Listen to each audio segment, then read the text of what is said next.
The Interdictor-class Star Destroyer was a type of warship developed by the Galactic Empire, and it was specifically designed to disrupt and control hyperspace travel. The ship was equipped with gravity well projectors that could create artificial gravity fields to pull ships out of hyperspace, making it a valuable asset for interdiction and blockade operations. In addition to its interdiction capabilities, the Interdictor was armed with a variety of weapons and defenses, making it a formidable opponent in combat. Its armament included heavy turbo lasers, ion cannons, and tractor beams, which could be used to immobilize and capture enemy vessels. Once a ship is pulled out of hyperspace, the Interdictor can use its tractor beams to immobilize and capture it. The captured vessel can then be searched for contraband or taken as a prize of war.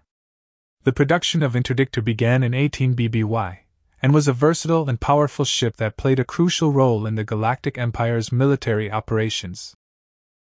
The Immobilizer 418 cruiser, produced by Sinar Fleet Systems, was the first Interdictor-class vessel to be developed, and it was based on a 600-meter Vindicator-class heavy cruiser.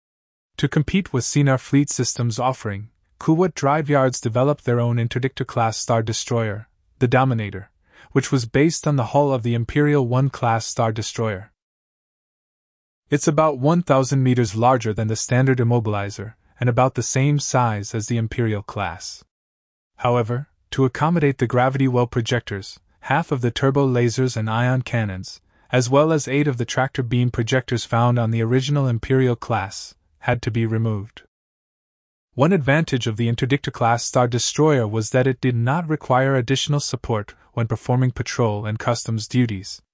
Some commanders even used the ship to pull armed convoys out of hyperspace and destroy them. However, like the Immobilizer, the gravity wells were a major drain on the ship's main reactor, and the vessel could sustain its gravity wells for only a single day.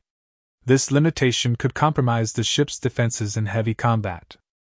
The gravity well projector is located at the center of the Interdictor's spherical protrusion, known as the gravity well generator.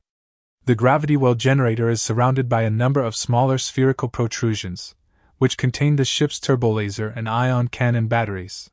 The main bridge and communication tower were shielded against interference from the gravity fields, which draw power from the chain of auxiliary reactors. Located at the rear of the vessel were a primary hyperdrive with a Class 2 rating, and a secondary backup hyperdrive with a Class 8 rating.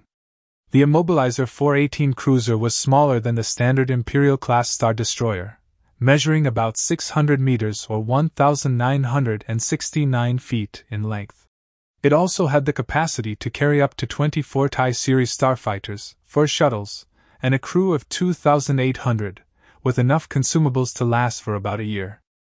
The sensor and targeting stations were positioned on the port and starboard sides, while the ventral hull housed the gravity well projector's lower hemisphere and launch bay. Despite being primarily designed for the gravity well projector, the ship was equipped with an armament consisting of 15 heavy turbolaser batteries, 15 ion cannon turrets, and 15 tractor beam projectors, in addition to 4 gravity well projectors. In addition to the gravity wells, the Sinar design incorporated 20 quad laser cannons to engage enemy starfighters. The Interdictor's hull closely resembled that of the Vindicator-class heavy cruiser and could accommodate several extra weapons based on the mission requirements. The Immobilizer 418 was specifically created to counter the Rebel Alliance's hyperdrive-equipped starfighters and vessels, mainly to thwart the Alliance's hit-and-run tactics. These tactics involved a small squadron of starfighters or light starships emerging from hyperspace, launching an attack on specific targets, and then escaping into hyperspace before being confronted by an adequate military force. Although it was reasonably well armed for its size, the vessel was considered a high-priority target that was generally unable to hold its own in combat, particularly against larger rebel capital ships and a fleet of starships. The Dominator was developed to compensate for the Immobilizer combat weaknesses. Another problem was the fact that active gravity wells attracted space debris. An interdictor could and would suffer external damage from larger pieces of such hazards. Throughout its history, the Interdictor-class Star Destroyer played a crucial role in the Galactic Empire's operations. It was a popular choice among commanders to combat pirate uprisings and small insurgent groups. Additionally, due to its unique capabilities of preventing ships from escaping, it was often utilized during raids and invasions. Despite its effectiveness, the Interdictor class remained relatively rare in the Imperial Navy, largely due to the Empire's preference for building larger vessels. Efforts to enhance efficiency were initiated during the Clone Wars, resulting in the implementation of projectors on a space frame that underwent Imperial field trials.